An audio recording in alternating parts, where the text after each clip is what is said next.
मान्यवर, एक बीच में एक घटना मैं जरूर कहना चाहूंगा।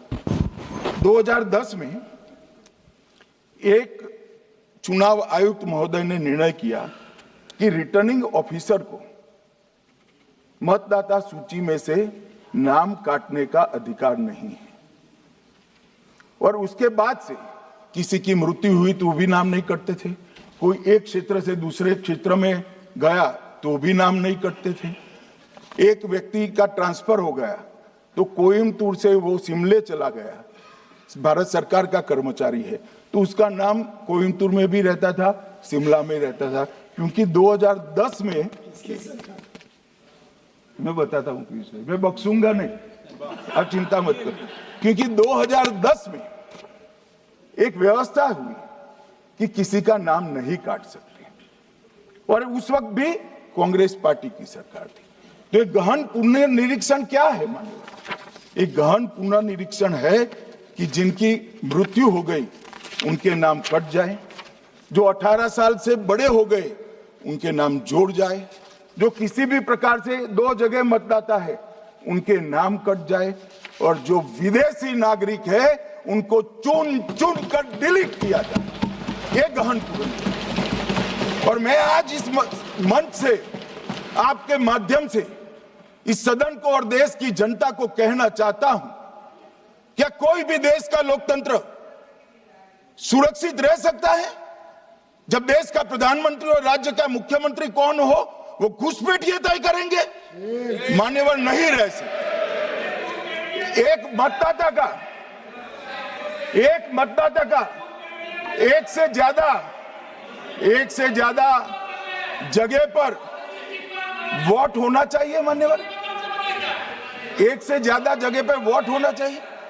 जो लोगों का मृत्यु हो चुका है, मान्यवर, जिन लोगों का मृत्यु हो चुका है उनका वोट मतदाता सूची में होना चाहिए। मान्यवर, ये SIR और कुछ नहीं है, मतदाता सूची का शुद्धिकरण है। मैं मानता हूं इससे कुछ दलों के राजनीतिक स्वार्थ आहत होते हैं। मुझे उन दलों के प्रति एक प्रकार से अनुकंपा भी है, क्योंकि देश के मतदाता तो वोट देते नहीं है, ये थोड़े विदेशी दे देते थे, वो भी चले जाएंगे। मगर मान्यवर, क्या हमने भारत के नाते निर्णय करना पड़ेगा कि इस देश की संसद को चुनने के लिए, राज्य की विधानसभा को चुनने के लिए विदेशी को वोट देने का अधिकार देना है या नहीं देना है? और मेरा मत है, मेरा विनम्र मत है मान्यवर, कि ये नहीं देना चाहिए।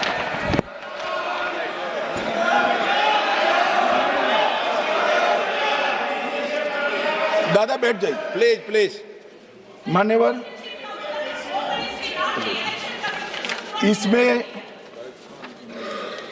इसमें कानूनी स्थिति का प्रश्न नहीं है।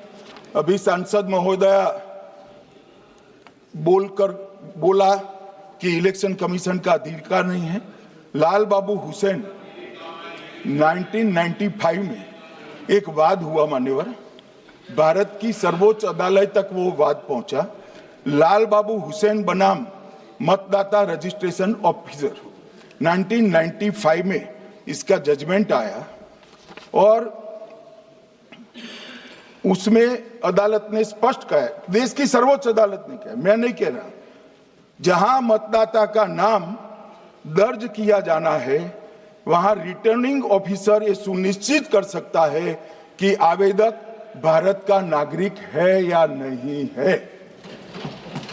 ये लोग जो कहते हैं इलेक्शन कमीशन कैसे तय करेगा, ये इनकी ड्यूटी है और ये हमारा निर्णय नहीं है, भारत की सर्वोच्च अदालत का निर्णय है, और हम सब भारत की सर्वोच्च अदालत के निर्णय से बंधे हुए हैं। किसी को भी अगर वेरीफाई करना है तो लाल बाबू हुसैन बनाम मतदाता रजिस्ट्रेशन ऑफिसर 1995 का जजमेंट निकालकर मान्यवर दे दे। मान्यवर, विपक्ष के नेता राहुल गांधी जी ने 5 नवंबर 2025 को एक प्रेस कॉन्फ्रेंस में परमाणु बम फोड़ा।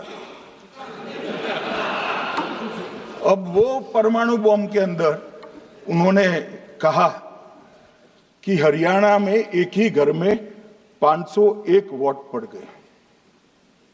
चुनाव आयोग ने इतनी स्पष्टता करी कि हाउस नंबर 265 कोई छोटा मकान नहीं है और 1 एकड़ का पुश्तैनी प्लॉट में अनेक परिवार बस रहे हैं, मगर वहां हर परिवार के घर का नंबर नहीं दिया गया है, इसलिए सब जगह हाउस नंबर 501 दिया गया और एक परिवार की तो 3 पीढ़ियां साथ में रह सकती है।